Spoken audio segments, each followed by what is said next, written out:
Hello everyone, welcome to the Two Whalleys. I'm Simon Whalley and the other Whalley is my dad, John. My dad's 85, I'm 45. My dad's living in Swansea in Wales. I'm living in Osaki Kamijima, an island in the Seto Sea in Japan. My dad reads the Daily Mirror, I read the Guardian. My dad's a massive meat eater, I'm a vegan. There's a lot of stuff we disagree on. There's a lot of stuff we agree on. Once a week, we get together on Zoom and we basically talk about all the world's problems and we have a good moan to each other. And sometimes it's quite funny. So we thought, why don't we record this and see if anyone else thinks it's funny too. Worst case scenario is we've got some nice memories that myself and my son can enjoy. So thanks for coming here. I hope you enjoy it, and please let us know what you think in the comments and share on social media. Thanks very much. Enjoy the episode.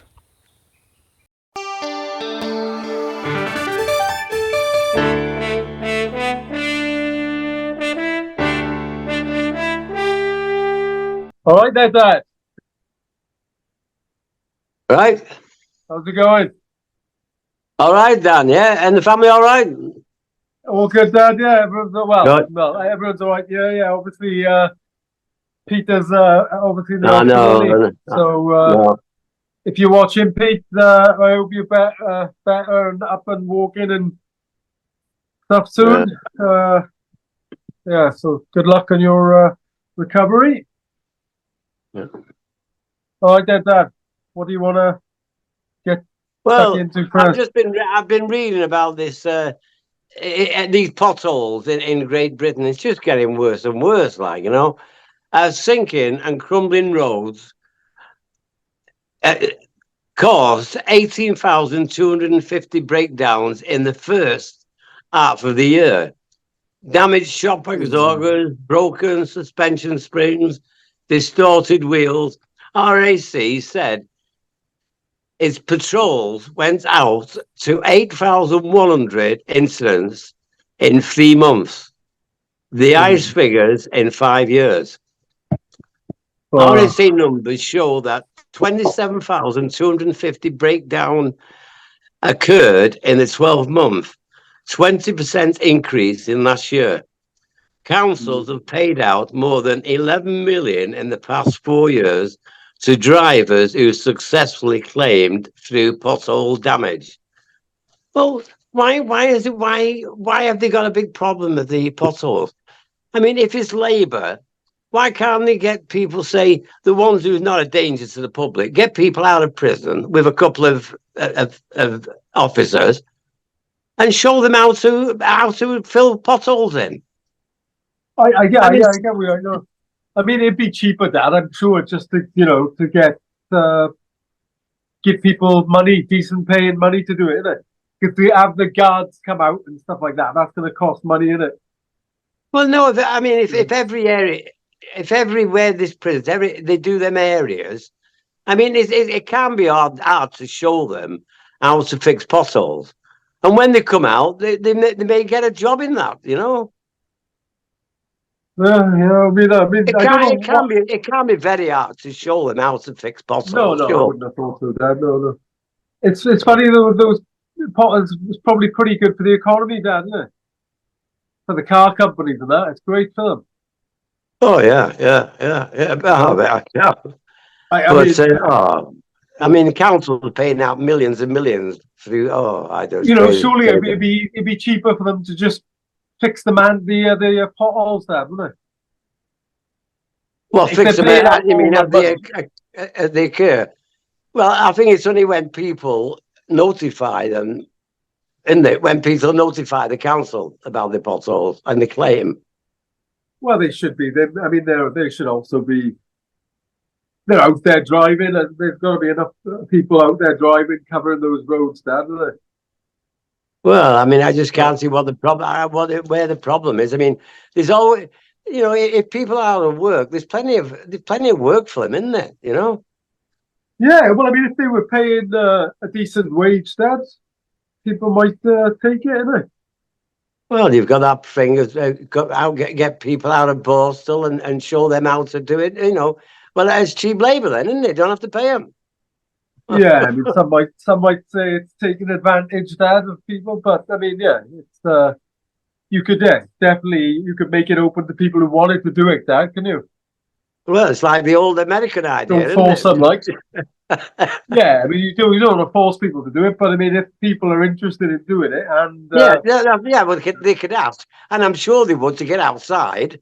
I'm yeah, sure you there's, think so, would you? you know, and to do something like rather than doing nothing in prison, I'm sure they'd rather do Yeah, something. no. Oh, I think a lot of people would, Dad. I'm sure a lot of people wouldn't, but yeah, I mean, yeah, make it open to people, and that's not a bad idea, is it? Yeah.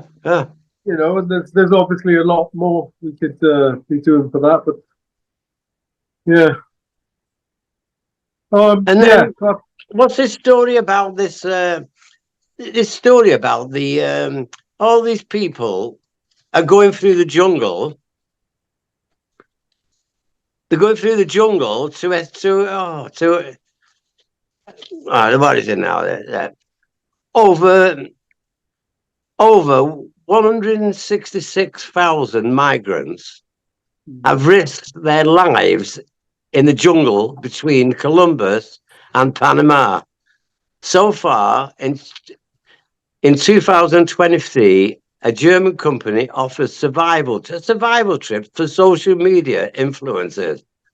yeah, So they're asking people to go on this journey, and they're asking £3,500. So yeah, three euros, thousand, yeah, 3,500 euros, about the same in it as a pound now. Yeah. but they have emergency helicopter. So if they got into trouble, they've got an helicopter to come and rescue them. But Yeah, I know. migrants have not got helicopters to rescue them, have they? No, exactly that. I mean, it's more hypocrisy, like, and it's just silly The that dangerous you route know. through the jungle so far in 2023, 166,000 migrants have passed a survival. Markets this is a survival trip. They pay 3,500 plus flights to. Oh, and they got to put flights to Panama as well. Yeah. Oh, dear. And then, You know, at that least is, 258 people have died going through the jungle. So they get bitten by snakes and lost in the rivers and things like that, But why would people pay 3,500 to do that? Are people going crazy? well, I can understand people wanting to do stuff like that. Dad, you know, I mean, it's a good art. I want to do that. You know, I want to do stuff like. I think it's a bit insensitive doing it in areas where people are losing their lives, right? You know, 258 people have died or disappeared, Dad, in the last 5 years. Yeah. 41 minors. It's a bit like, you know, it's a bit insensitive, Dad, isn't it? Oh, I think so. Yeah. I mean, Um, well, I feel secret. I wouldn't want to go through a bloody jungle, pay 3,500 and flights to Panama to just get bitten by a snake or something. Oh no, I don't think. yeah, I that's don't think it, it's my. yeah. I don't think it's my type of holiday. Oh, I mean, Uh, yeah, I quite like to go down rivers and to cross rivers and stuff like that, Dad, you know, oh yeah, but on a that's not in the holiday. jungle, is it? That's not in the jungle where you Oh, go. I mean, Where in the you go jungle, yeah. I mean, kayaking. I'd like to do that as well. You know, if I was with a guide and they could, you know, show you, you know, different animals and species and stuff, and that'd be brilliant, no? Yeah, but are those migrants going with anybody? They're not No, going no. with. I'm just saying, I'd like to go on a holiday and do adventurous stuff, but I would, I don't think doing it. This Darién Gap, there, it's got no roads through it. It's an area of jungle where it's the last place that's not connected. So they've got this inter-America highway that connects North America all the way down to Chile in the south, Dad, right? The only place I think where it's not connected at the moment is this Darién Gap. You know, it's really out there in the jungle. You know, so yeah. I mean, yeah. I just think for a German company, Dad, that's a little bit insensitive to be doing it. You know, Oh, I do as well. it's like having a German, or well, let's say having an American company doing like a live through the bomb experience in Hiroshima, right? The thing is, though, the way the climate change is going, there's going to be millions of migrants coming to different countries, isn't there? Because they'll be short of food and everything. Yeah. Well, and especially that that Darién Gap. A lot of those people from Panama, Nicaragua, that Central America, that's going to be massively affected by. It's going to become much warmer. You're going to have larger droughts. They're going to have crop failures. So those are the ones who are going to be moving north towards America, right? Yeah. And then most people who are going to need to escape Africa are going to be heading north to Europe. So yeah. They think it's bad now, but it's going to get. It's going to get worse and worse, isn't it? I mean, you can't. Dad. I think there's how many millions now is there of refugees at the moment? It's something like 18 million or no, it's way more than that. I'll have to check that out. What it is, Dad. But it's nothing compared to there's an estimated 1.2 billion, Dad, by 2050. And that could be even worse. With the way things are going, the speed with which things are going, Dad. Yeah. We'll get to that story later. But British people could be, it's not going to be all peaches and cream for them either. And especially not Japan then. So yeah, we will get to that. I think the other one you wanted to talk about was the 1% there, which is related to this, isn't it? So. Oh, that's right. Yeah. Well, it's like the barmy 1% club needs to face up to climate crisis. From Antarctica to Africa, all 7 of the Earth's continents have experienced extraordinary weather events in July. Well, you can see what's happening in roads and things like that, and all different places, Yeah. And it's just going to get worse with the climate change, isn't it? No. Oh, there's very little that gets better with that, Dad. Yeah. I mean, some 99% of scientists agree it's going to get worse, the climate change in place, right? But there's 1% that doesn't. The skeptics demand to know why the 1% don't. It's crazy. It's 1% club. That's out of 99% of scientists agree. Well, yeah. I mean, not all of them, Dad, but a lot of that 1%, they'll be paid for, right, by the fossil fuel industry. Or they'll be working in a university and their department is sponsored by Shell or by Chevron. That they do that, right? Fossil fuel companies. People have got to take notice of the 99% of scientists who say this, haven't they? Oh, of course, Dad. Of course, and I think for the large part, I think they do that. But the BBC only until 3-4 years ago, they were always given 50% airtime to climate deniers and 50% to climate, the realistic scientists, the not insane one. So that 1% Dad was getting 50% of airtime on the BBC and all across the media, as if it was like a realistic disagreement. It's not that. When you get 99%, it's more than 99%, point something. Stating it in all of the scientific journals, Dad. That's huge, Dad. That's massive. Of course it is. Usually, it's not going to be that high, but it's just God. You don't have to be a climate scientist to see what's going on, Dad. Yeah, you could.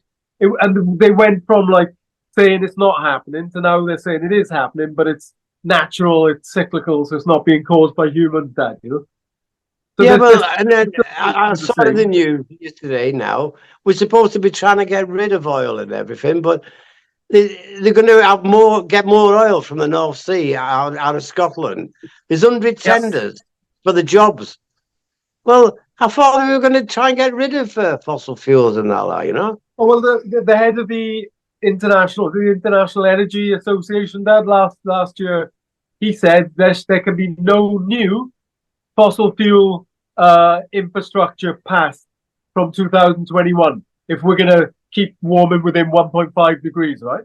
And 2 years in, Dad, and we're still giving out new permits for oil and gas. Yeah. You know, this is the head of the energy agency, you know. There's 100 He new knows what he's permits. talking about. There's 100 new permits going to be issued now to get new oil. Oh, dear. Well, Rishi Sunak, Dad, has basically just reneged on everything that he said he was going to do in the COP, right? That was in Glasgow. So, which I can't say I'm wholly surprised by that, because I think the Conservatives now basically are nuts, Dad, aren't they? Oh yeah. You know, they're following the Republican Party in America to the T, and well, anybody can promise things, but it's delivering the promises, isn't it? It's that matters. it is. But I mean, you know, there are some people who try that, and you just can't get stuff through. I appreciate that, right? But when you're just saying stuff and you've got no intention of doing it, Dad, that's different to, like, you know, you can try and fail, right? But at least you tried that, isn't it? But this government's not even trying, are they? No. No. They got no intention of. No. Oh no, it's just money. They all seem to be just fed in their own pockets, like, you know, like one of them who went on to that. Where did he go? He went into that program, where survival program, and gets £100,000 for doing. Yeah, £100,000 for doing that, like, you know, and Boris Johnson, £5 million he's earned since he left. They just have in their own nest, aren't they? You know, they don't care about the people. No. Well, it's hard, isn't it, to really, when you try to get your head around that people are okay with billions of people dying, because that's what the scientists are telling us, right? That you know, if you get to like 4 degrees of warming, the Earth is not going to be habitable for more than 1 billion people. That it's not going to be able to provide for more than 1 billion. So you're looking at, by that time, 2050 maybe. Well, no, it'd be beyond that probably, but who knows with the speed of things at the moment, Dad. You could be looking at, you know, about 8 billion people dying, Dad. And these politicians, they're okay about that, it seems, you know.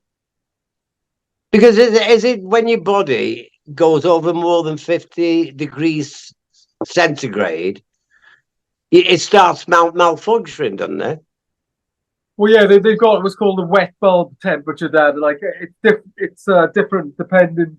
It's heat basically on one variable, and then the other one is like how much moisture is in the air, how humid it is, right?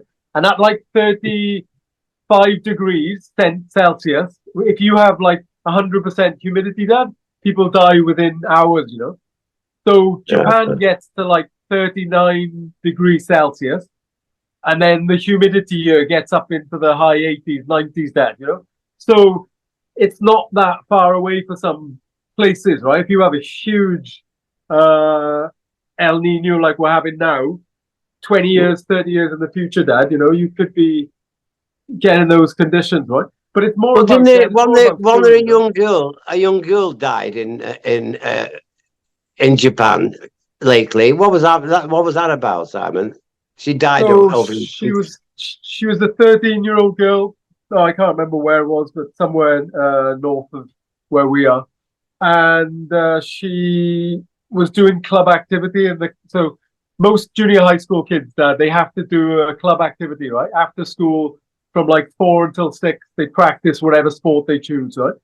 So Indy was doing soccer, and he was playing. Even in the evenings, Dad, from 4 to 6, it's still hot, you know. But they also do it on Saturday morning, and they do it from like 8 until 12 or 9 till 12. They're running around in the heat. It's like, you know, if it's like 35 degrees, sometimes hotter in different places. And then this girl was cycling home after doing that. They don't have showers or anything after it, Dad. They just go straight home, basically. She collapsed, I think, on a bike, and the next day she was pronounced dead in hospital, you know? So, you know, it's at that stage that Japan is pretty hot now, Dad, in the summer. You know, we're in a big heat wave at the moment, and really, kids should not be running around for 2 or 3 hours, Dad, on a Saturday morning in that heat. You know, even though, you know, the schools tried to help by giving them frequent breaks where they can stop and have water and stuff, Dad. It's just too hot now, I think. You know. Yeah, but you know, I don't know, people. when it's nice and sunny, people feel better. I don't know what and yet we don't want it too warm, do we? You know? Well, yeah, definitely not that. No, I don't want it too warm. No, I mean, Because it does yeah, make you when it's nice and sunny, people have got a difference. They've got a different mood on them, haven't they?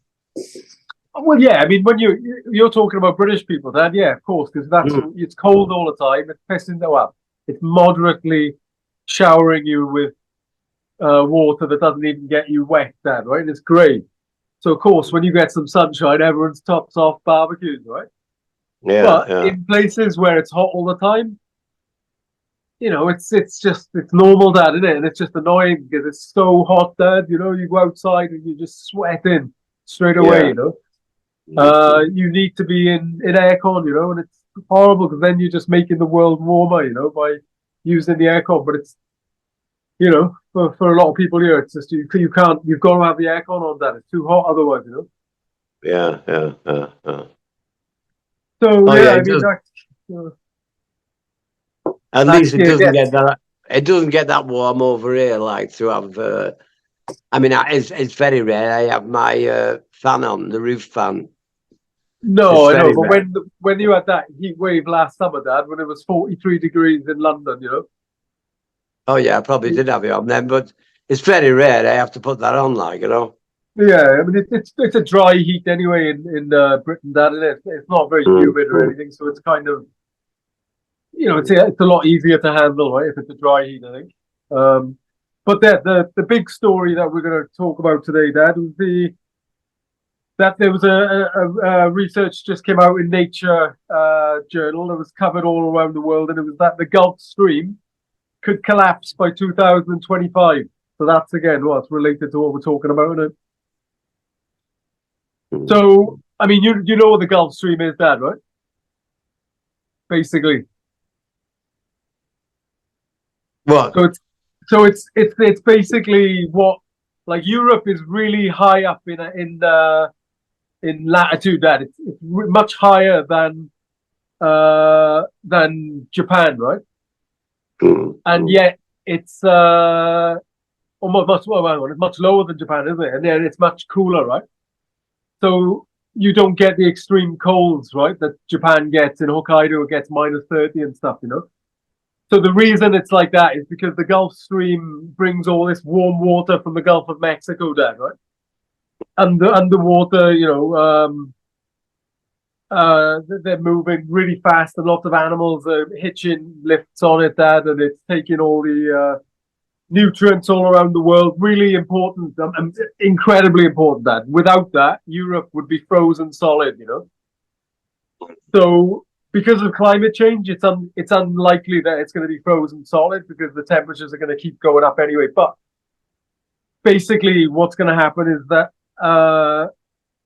the southern Europe is going to get hotter and hotter, Dad. So it's going to be drier. Then you're going to have increased fires, and then northern Europe's going to get increased precipitation, and then Britain. I was looking at researchers saying that Britain's arable land will become unproductive. There'll be from 32% of land area that's used for arable land today for growing crops and stuff. Only 7% will be arable, Dad. It's and the fact that they put a time frame. Why will it become why will it become like that then? Is it because we're getting too much rain or too much sun or what? No, it won't be enough rain, Dad. Where in the British Isles, won't be enough rain. So you'll be enjoying that, Dad. There won't be as much rain, but yeah, you're going to basically see.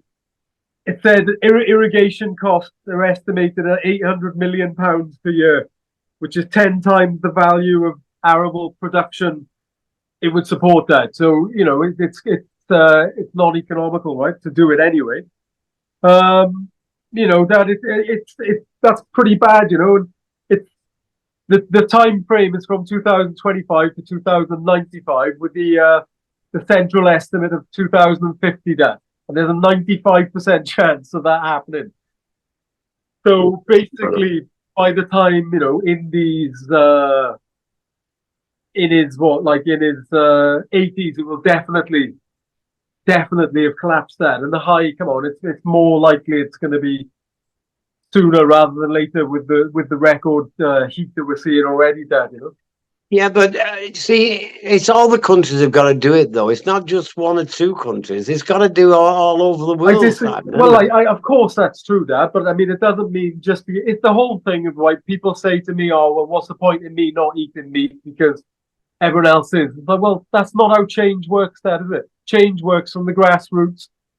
People make the governments act. It's never really the other way around, Dad. The politicians don't just suddenly wake up and have a bit of a euphoric moment and they're like, "Ooh, I'll just start doing things for the benefit of the masses." Well, when we came out of Brexit, Britain was supposed to be the leader in this. Yeah. We're the leader in this, and yet we're getting all these tenders now for more oil and gas in Scotland. So I mean, the argument that Rishi Sunak and the Conservatives will make is energy dependency, Dad. Because of what's happened with Ukraine, it's better for us to get our oil and gas from Britain rather than there. But that's not the choice, is it? The choice is between either getting it from Ukraine, either getting it from the North Sea, or moving rapidly to renewables, right? Yeah, well, there's more than two choices, but the way they phrase it's got to be moving rapidly to renew it. Yeah. I mean, by 2030, Dad, we need to move towards a zero carbon world. Not by 2050.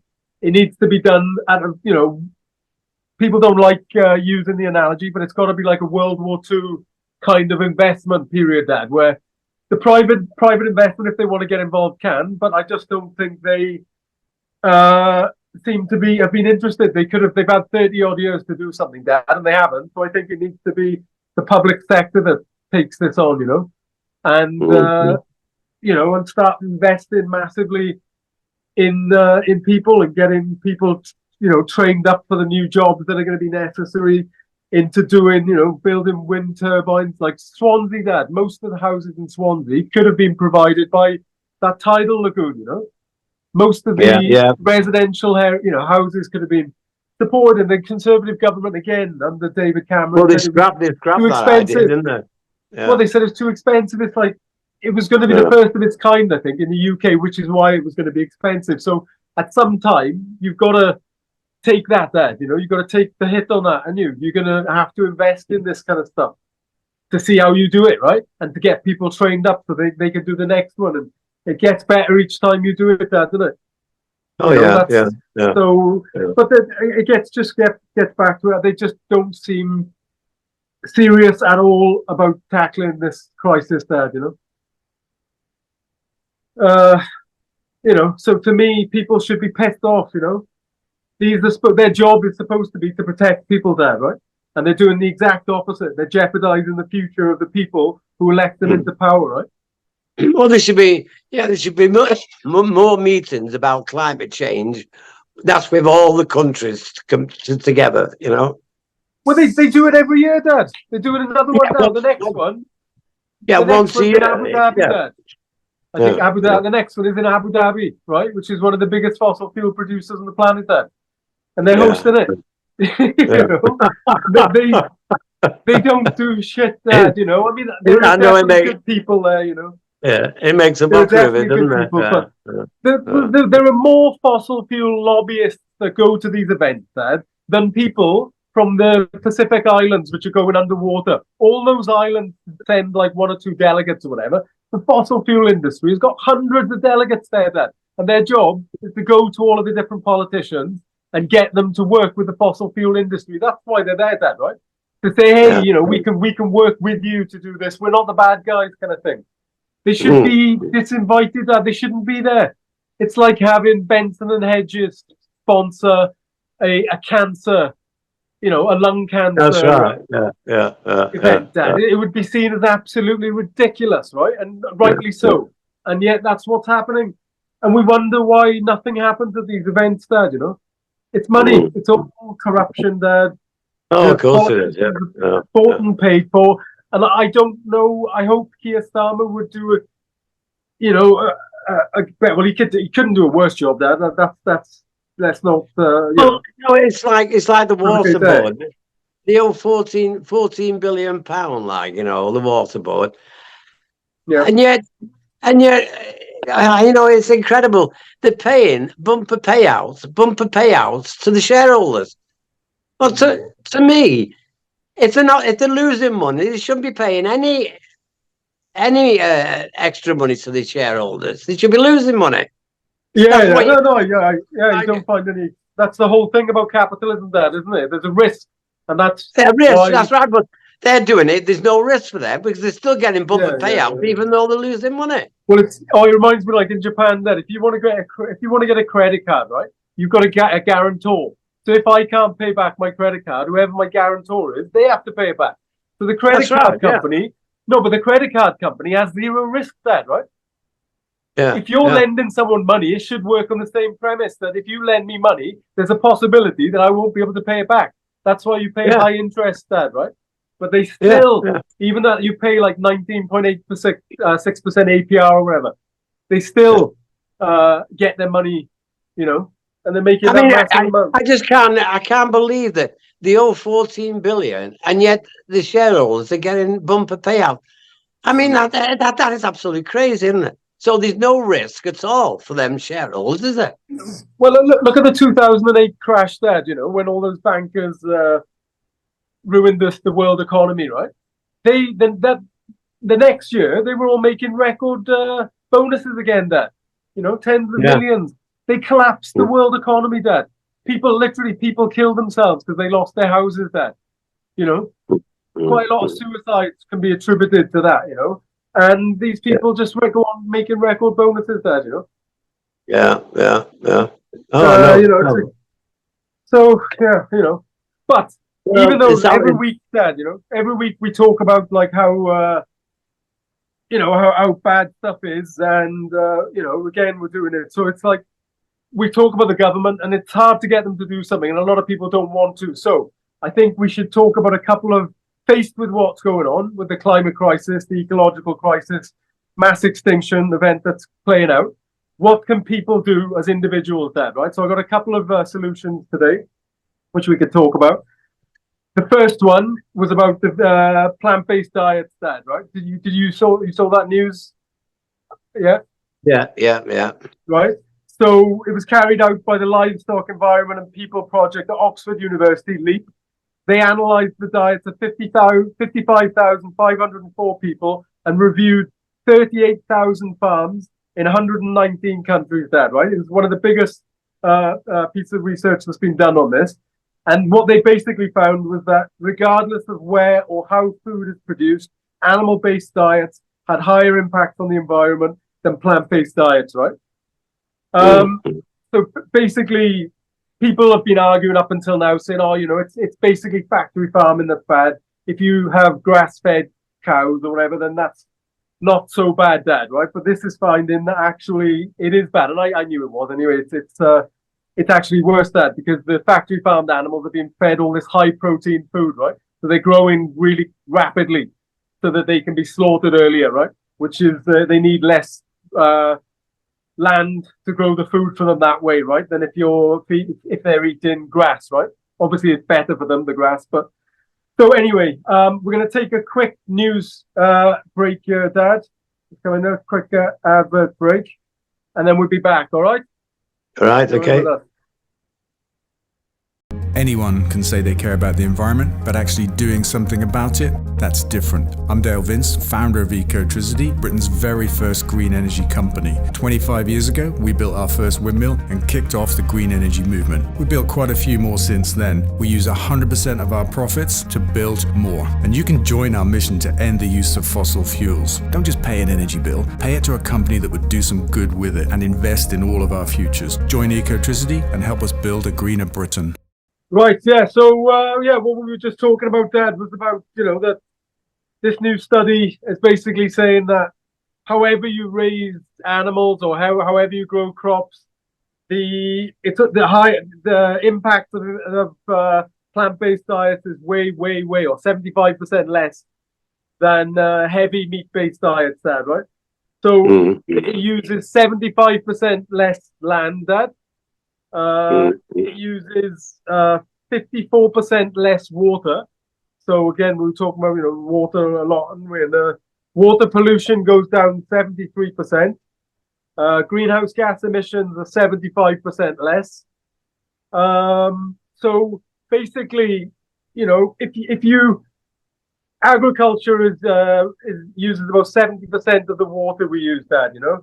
So if you were using 54% less, you'd be using around 30. You'd be knocking about 35% off of your total water usage, Dad.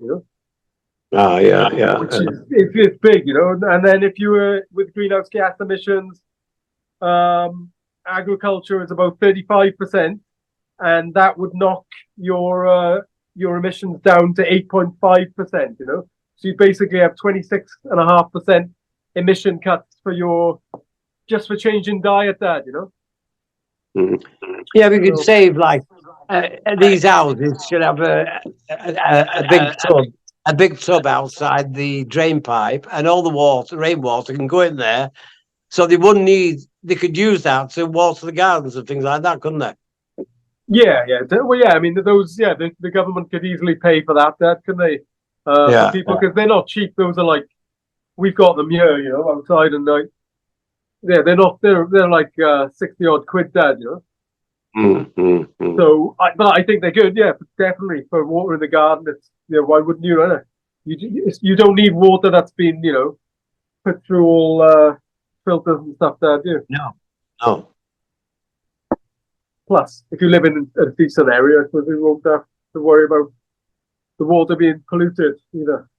But yeah, I mean, also massive reductions in biodiversity lost there as well because of the land use. So that basically, you'd be able to reforest all of that land, Dad. 75%. We use about half of the planet's ice-free land now for farming, Dad, for agriculture, right? So we'd only need to use 25% of that land, and the rest of it we could. They're asking all the farmers to give up so much of their land to plant trees, aren't they? Yeah. I mean, things like that. That's what it should be, Dad. And then your job is to make sure that the carbon is staying in the soil and in the roots, and you have to stop obviously fires and things like that, right? You have no one's calling for animal agriculture farmers involved in that to go on the slag heap like Margaret Thatcher did to the miners, Dad, right? No one wants to see that. People want to see people transition, right? When you say we're going to lose a lot of land, we'll have to lose a lot of land to get more houses for people, won't we? That we've all these immigrants and things like that coming in, and we can't, other people, our own people that can't have houses. We've got to use a lot of land to build houses, haven't we? Well, yeah, but about 80%, I think, Dad, of England and 75% of Wales is given over to sheep and cows, Dad. So it's not like the cities are not that big. They're not. There's lots of land there for people to use. But again, if you don't change your diet, then it's a problem. But if you can change your diet, then it doesn't need to be a problem, right? You'd have the land, and you'd be able to grow enough calories, enough protein, enough all of the amino acids that people need to be healthy, Dad. Well, I mean, I like the vegan meals when I come over to you, but I've tried the vegan meals, the ready meals in the supermarkets, and they're bloody awful. Oh, they're awful. Oh, I think that's harsh, Dad. There's some really good. I have amazing ready meals, vegan. There's a company, Tesco's, has got a really good range. Sainsbury's got a really good range, Dad. Well, I've tried. I forget which one is in which. I tried one, potatoes and 5 beans and that, and there was hardly any beans in it. And I threw it away. I had 2 mouthfuls, and I threw it away. So well, if you have a beef curry, Dad, is it a massive steak in there? Well, I mean, it doesn't encourage. I mean, and another thing is the price. They've got to, if they want people to be vegans, they've got to bring the price down, Simon. Well, yeah, but that's. I mean, there's a few ways you can do that. I mean, what I'd like to see is the subsidies that we currently give to animal agriculture, give those to plant, to vegetable, fruit growers instead, and then their prices would go down and the price of meat would go up there. So all the government is doing, people say, oh, that's government interference, but the government interferes in it now. It's just to the benefit of animal agriculture, and that's why it's cheap, Dad, right? You want to whack that up a little bit, Dad, yeah. Yeah, that's fine, Dad, yeah. So, it's not like you've got to change much, Dad. As an example, Dad, right? It is something like, it's 100 times more expensive, Dad, to take the train from London to Barcelona than it is to fly. Can you get your head around that? Dad? It's 100 times cheaper to fly than to take the train. That shouldn't be. That's wrong, isn't it? It's crazy, Dad. And the reason is because the airlines don't have to pay tax on kerosene, which is what the engines are powered on, Dad. So they're basically getting a subsidy there, Dad, right? Whereas the trains are not getting it, Dad. It's insane. All the biggest polluters are the ones that are getting away with this, Dad. And are benefiting from it. Oh yeah, the governments are going around in these big planes and that, aren't they? They're where they should be travelling by train. Yeah, Rishi Sunak flying everywhere, Dad, and then laughing about tree huggers. Or was that Keir Starmer? God, I mean, for Keir Starmer to say something like that, that's even worse, Dad. But yeah, you and camera, Dad, you want to get it up again? I think. Nice sponsorship there. Was it Mountain? We get money off them, Dad. Are we for this? Is that camera all right? Perfect, Dad. Perfect, yeah. I was saying, is that your new sponsor, Dad?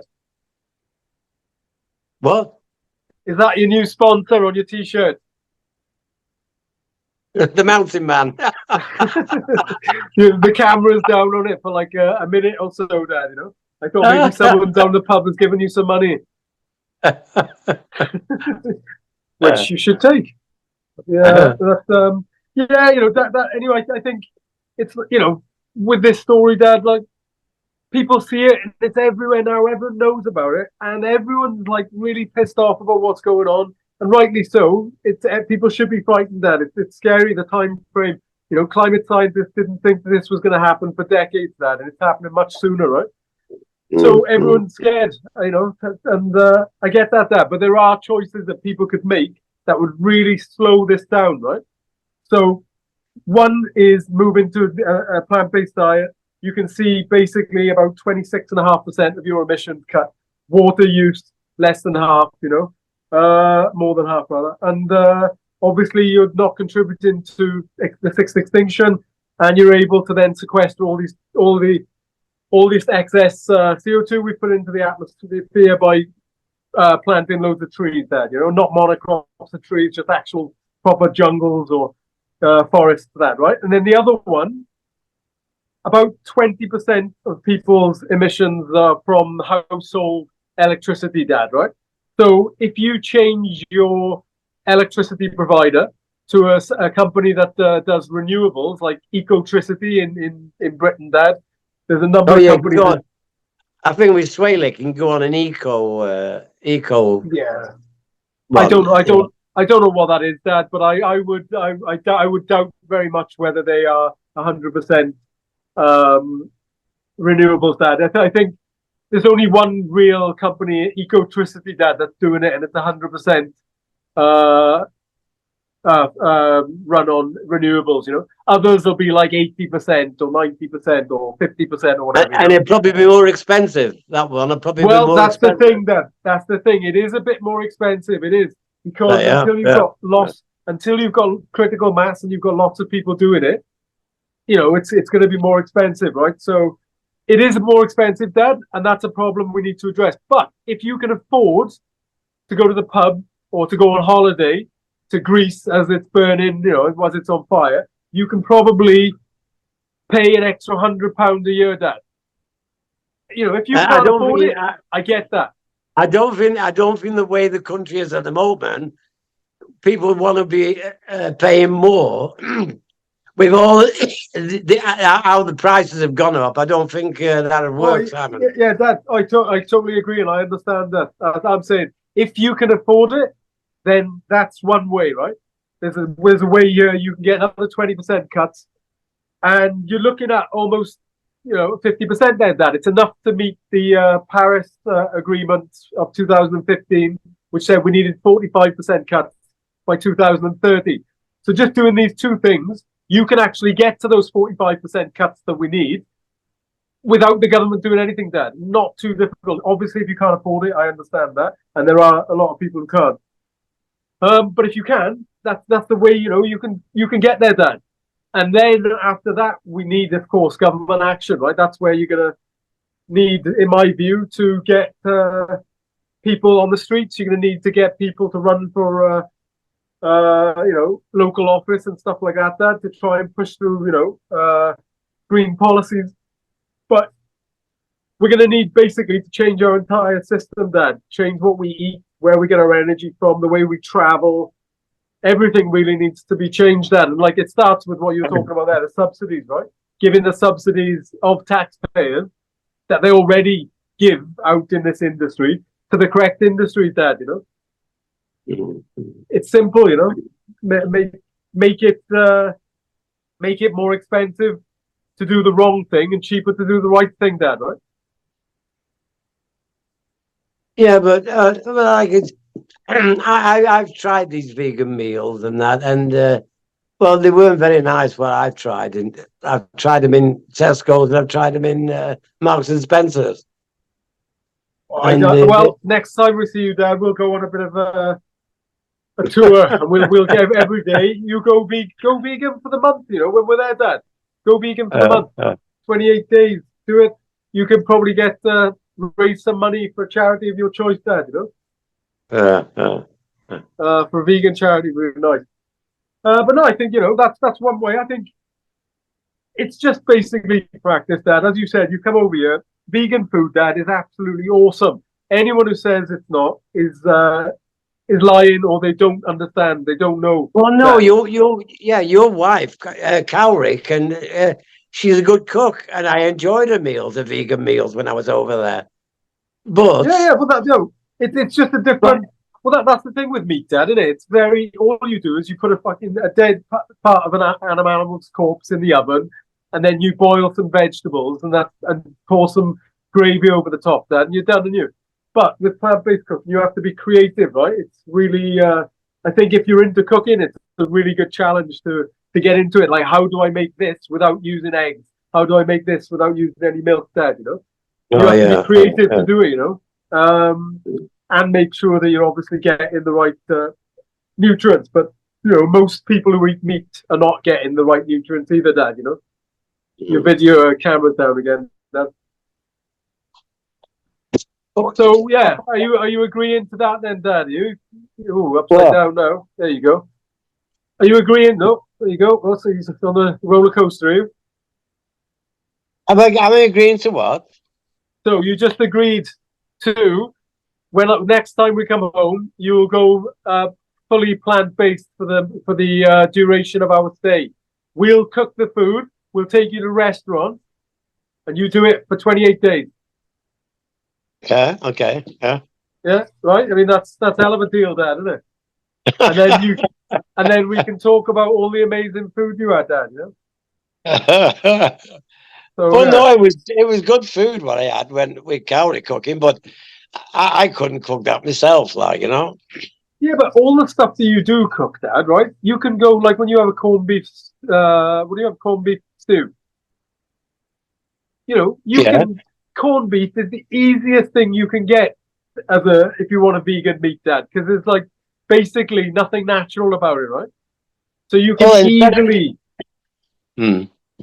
easily like replicate that, like a fish finger is easier to replicate than a fish, Dad. You know what I mean? It's all been processed, right? So that kind of stuff, you've got those options already, Dad, where you can just put that in. I mean, but you've got to go into it with an open mind as well, Dad. It's not going to be that, it's going to taste exactly the same. But you've got to weigh up, well, what is more important to me here? Acquiring a different taste? Because you no shit, Dad, your taste buds change, man. After a month, a month or two, your taste buds taste buds start to change, and the thought of eating meat disgusts you, Dad. I see it as like people chewing on arms and stuff. It's like prehistoric caveman shit. Yeah, well, I have gone. I have gone off a bit of meat. I don't eat a lot of meat now because I used to love a steak, but I don't seem to want a steak anymore. Like Right? Yeah. You might have been bitten by that tick, Dad. Have you seen the story about those ticks? No.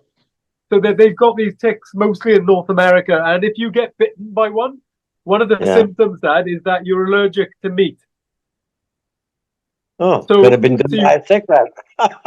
Well, that's it. I'm praying for them. But the thing is, with climate change, they're actually going to spread their range. These are almost the messages, Dad, from Earth, right? From Gaia, messages, they're responses, right? Okay, if people need to stop eating meat, what we'll do is we'll get these ticks to bite them.